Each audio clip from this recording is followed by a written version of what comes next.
Il faut dire que la vulgarisation reste un défi important. Mais nous savons également que ce n'est pas en un claquement de doigts que voilà, les objectifs seront atteints. Ça va être dans le temps et la durée.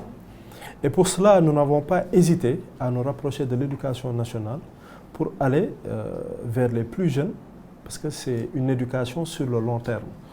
Le Waqf existait dans notre pays, nos aïeux s'en étaient appropriés, mais il faut dire qu'avec le temps, la colonisation et d'autres effets, ça s'est plus ou moins perdu et on va plutôt parler de renaissance du Waqf.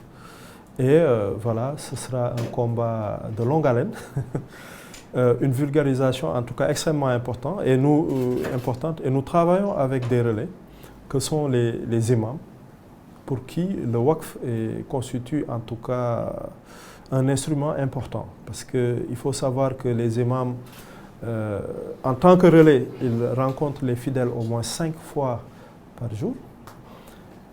Mais en tant qu'instrument pour lui-même, l'imam, nous leur disons d'échanger avec les fidèles en leur disant que la construction d'une mosquée, c'est très bien, mais constituer un Waqf à côté qui permette d'assurer le fonctionnement et l'entretien de la mosquée dans la durée, c'est également une chose qui pourrait être efficace et viendrait soulager l'imam.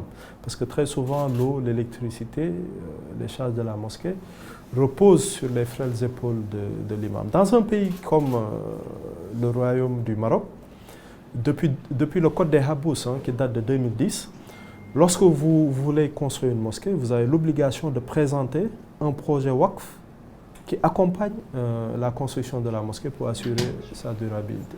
Sa vulgarisation, moi je pense que l'État a montré le chemin en mettant en place déjà cette loi qui est un cadre juridique qui offre une sécurité aux constituants. Parce qu'il faut le dire, beaucoup de Waqf, beaucoup d'initiatives, beaucoup de constituants avaient mis en place le Waqf au Sénégal, mais ces Waqf-là ne pouvaient pas se développer.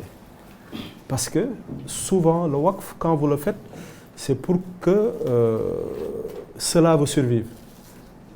Mais souvent, à leur décès, cela disparaissait. Mais maintenant, depuis que l'État a mis en place cette loi, nous voyons que des initiatives importantes émergent.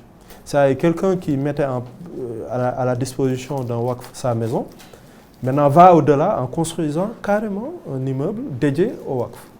Il faut dire que c'est cette sécurité juridique-là qui rassure les constituants et qui leur permet d'aller dans ce type d'investissement.